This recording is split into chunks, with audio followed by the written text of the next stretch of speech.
Vou contar um pouquinho da minha história, que começa lá, quando eu era bem novinha, que é num processo de descoberta, né? Quando eu tinha entre 6 e 7 anos, eu já me via correndo entre crianças de comunidades carentes, entregando brinquedos, né? Já incentivada e acompanhada pelos meus pais. E esse foi um processo muito importante para mim, porque conhecer aquelas crianças me fazia sair daquele mundo que era a escola, né? As crianças que brincavam junto comigo, que estudavam comigo, e eu via que o mundo tinha uma outra percepção, que eram outras crianças que viviam, talvez, um mundo um pouco diferente, né? E aí, aos 14 anos, eu já era voluntária de algumas ações em instituições de Manaus. Então, isso foi um processo que começou desde muito pequena e fez parte da minha adolescência. Então, aos 14 anos, eu já participava de instituições. Uma delas recebia portadores do vírus HIV e eu era um assistente administrativo. Na verdade, eu tirava os papéis, tentava tirar a poeira, tentava ajudar lá, mas fazia mais parte da bagunça e da alegria que era o pessoal naquele ambiente. E aí chegou um momento que eu percebia que, quando eu compartilhava as minhas histórias, né, as pessoas se envolviam com elas. E aí eu sempre escutava, poxa, que bacana, eu também queria ir lá, me leva lá para conhecer, né? E eu percebia que as pessoas se envolviam bastante com as minhas histórias. E aí chegou um momento que eu percebi que eu poderia fazer com que as pessoas contassem as suas próprias histórias e não ouvissem só as minhas. Foi aí que eu descobri que eu podia contribuir para a descoberta das pessoas. Porque o trabalho social, ele não é somente um processo de empolgação, ele precisa ser descoberto dentro de você, né? Porque caminhar sozinho, eu até talvez eu conseguiria chegar em algum canto, mas sozinha eu não iria tão longe quanto eu esperava chegar. Na verdade, eu acho que talvez a gente nem imaginava que ia chegar envolvendo tantas pessoas, né? E aí eu trago a seguinte pergunta para vocês, né? Quantos de vocês já se sentiram motivados para fazer algo por alguém, né? Ou já se sentiram inspirados para fazer algo por alguém, né? E eu vou até um pouquinho mais longe. Quantos de vocês já foram além dos problemas de vocês, né? Quantos de nós ficamos, às vezes, no trânsito reclamando, meu Deus, que trânsito é esse que não acaba, né? E ninguém vai além disso. O que eu posso fazer para ajudar a contribuir a melhorar o trânsito? Então, quando a gente vê aquelas crianças no sinal, de novo esse menino, né? De novo esse menino vem me pedir dinheiro. E aí, o que eu posso fazer com os meus amigos para, talvez não todos, porque tem certas questões que envolvem essas situações, mas se eu reunisse os meus amigos, eu não poderia tirar pelo menos algumas crianças ali, levar para outro canto, fazer uma coisa divertida, uma coisa legal, para elas entenderem que se expor, né, estar nesse processo de violência, de rua, é tão ruim, é tão bom estar em outro lugar, né? A questão de ser motivado também, ela está relacionada com a questão de como eu vou te falar daquela minha experiência, né? É muito diferente eu chegar para alguém e falar assim, poxa, sábado passado eu visitei um abrigo, sabe? Foi até legal, acho que o pessoal ficou feliz lá, né? É diferente quando a gente chega com aquela sensação de, poxa, foi fantástico o que aconteceu no sábado passado, né? Eu escutei histórias fascinantes, a minha vida é outra, é diferente, né? E é isso que acontece quando a gente começa a ouvir tanta expressão, né? Sociedade colaborativa, sociedade colaborativa. E aí as pessoas saem daquele sonho, né? E elas acabam entrando nas ações, né? E essa experiência dessa ação é que leva essas pessoas a entenderem o que, de fato, é uma sociedade colaborativa. Porque ficar na frente da televisão, né? Ficar em meio a tantas redes sociais, onde você tem a possibilidade de chegar lá e dizer, poxa, estão destruindo a Amazônia. Ok, e aí? Aí você desliga o computador e segue a sua vida. Nos blocos que eu chamo do bloco do trabalho, bloco da família, aquele bloco que você apenas vive ali, isolado, que os seus sonhos não vivem, né? Eles estão, na verdade, aprisionados.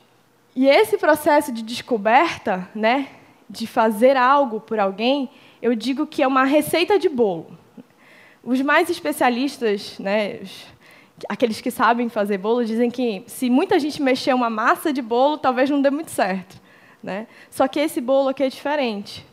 Esse bolo, ele precisa que várias pessoas participem dele e se descubram nele, né? Por exemplo, eles acabam escrevendo as receitas. Eu preciso de alguém para escrever a receita do bolo, né? Outros dizem, não, eu vou comprar os ingredientes, eu me sinto melhor para comprar os ingredientes. Outros dizem assim, eu prefiro escolher o recheio desse bolo. O trabalho social, o trabalho pelas pessoas, é essa escolha, né? Nem sempre as pessoas precisam ajudar da forma que foi colocada na sociedade. Você precisa estar no hospital, na instituição X, fazendo isso, isso, isso, aquilo. Mas que tal perguntar para as pessoas e saber o que de fato tu gosta de fazer, né? Tu gosta de ligar e fazer o contato para que as coisas aconteçam, né? Tu gosta de estar lá no dia, no local, no meio das crianças, no meio dos idosos, no meio das comunidades carentes, resolvendo algum problema social voltado para o meio ambiente, político, não sei, mas do que é que tu gosta? Esse é o processo, né, da grande descoberta, que uns preferem bolos recheados, outros bolos mais simples, né? Isso depende muito da tua percepção de mundo, daquilo que tu acha que o mundo precisa e que tu pode oferecer também. E essas pessoas, movidas por propósitos coletivos ou individuais, lembrando que propósito não se julga. Cada um de vocês, cada um de nós, carrega uma história. É uma história que vem desde aquele momento que a gente percebe que vida é vida, que mundo é mundo e que as pessoas precisam de ajuda, né? Então, o propósito, né? Até porque propósito, se você não tiver, ele é empolgação. Quantos voluntários surgiram para ajudar em alguma ação e, de repente, sumiram, né? Porque se você não se descobre, se você não enxerga este propósito, como é que você vai dar continuidade para aquilo? O legado é importante, mas a continuidade, né, dos seus projetos, das suas ideias, das suas ações, elas são tão importantes quanto. E cada vez mais pessoas se juntam. O mais importante disso é a sinergia das coisas.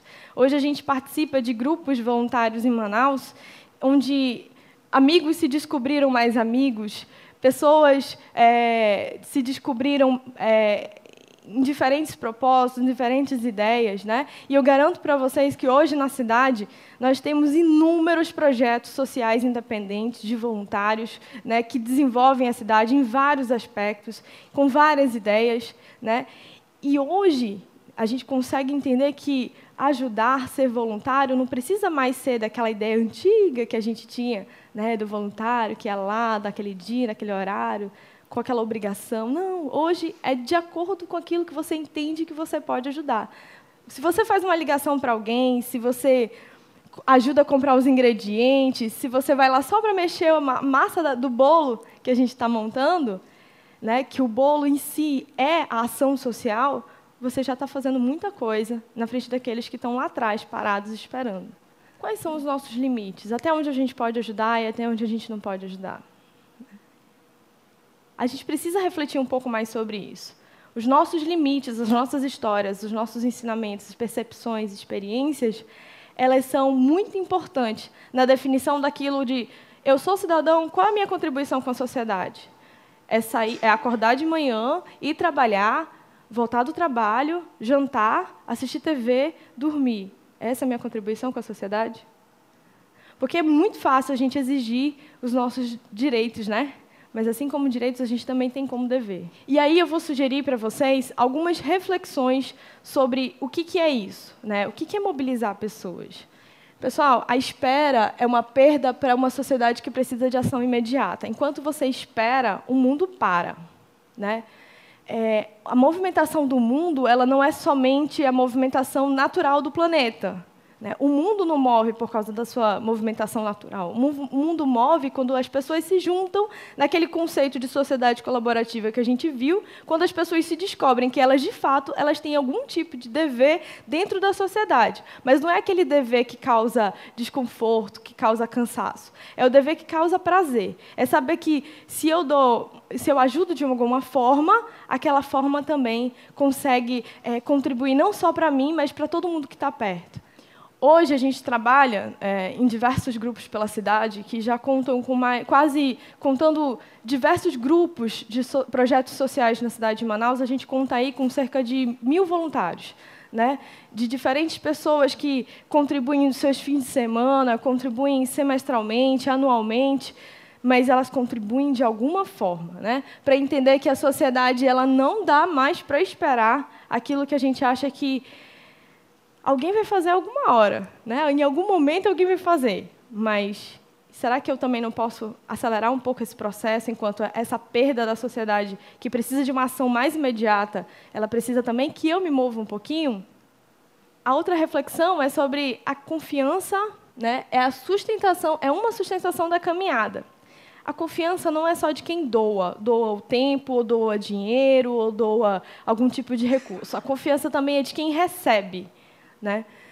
É um processo de dois lados. Eu dou meu tempo, né? Eu vou doar algum tipo de dinheiro, de recurso, de local, eu vou doar grupos, pessoas, projetos. O que eu vou doar? E a doação também, e a confiança também, ela vem sendo sustentada das pessoas que recebem. Porque, a partir do momento que você se compromete a doar alguma coisa, né, aquela pessoa ela tem total confiança de que ela vai receber isso de você. Então, é um compromisso que vale para os dois lados, não somente para quem doa, mas também para quem recebe. E o propósito é seu, e como você vai ajudar é a sua descoberta, né?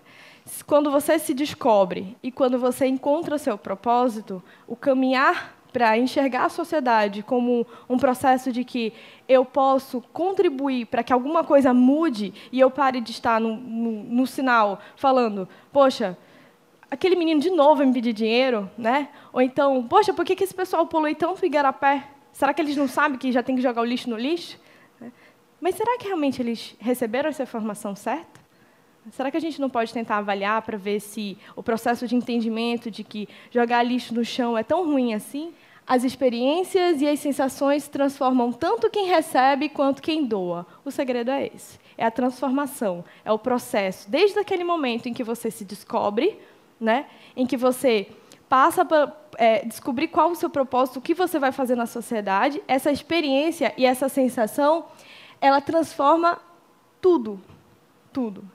E eu digo mais, não é preciso muito. A gente já passou pela experiência de ter R$10 no bolso e conseguir fazer um sábado de 60 crianças hospitalizadas mais feliz. Precisa de muito mais do que isso? Acho que não. O fato da gente estar lá. Para algumas crianças hospitalizadas, por exemplo, quem faz trabalho voluntário apenas indo para fazer a animação daquelas crianças, às vezes nós somos o único mundo dessas crianças lá fora.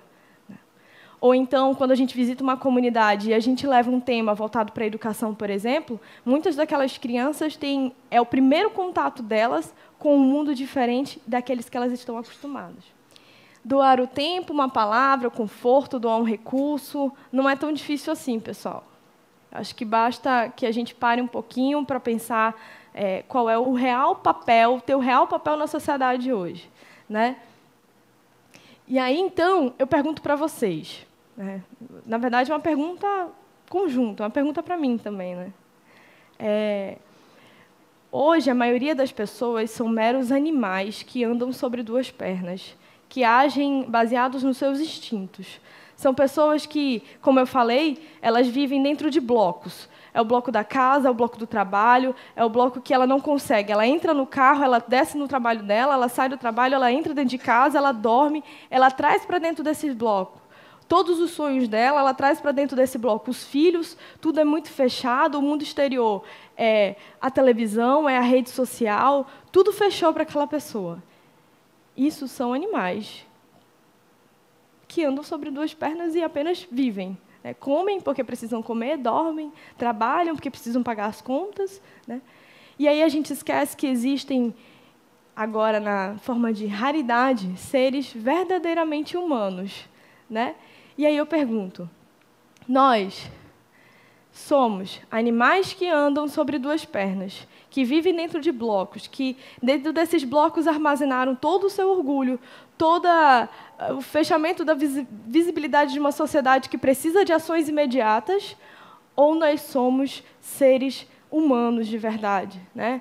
E ser humano de verdade é transformar ação em inspiração, é trazer aquelas pessoas que estão somente no processo de, poxa, eu queria estar lá para fazer, olha, como é que eu faço, né? Trazer essas pessoas para fazer, trazer essas pessoas para inspirar, né? Fortalecer as relações de confiança de quem faz e de quem recebe, e transformar aquilo que seria utopia em realidade. Gente, muito obrigada.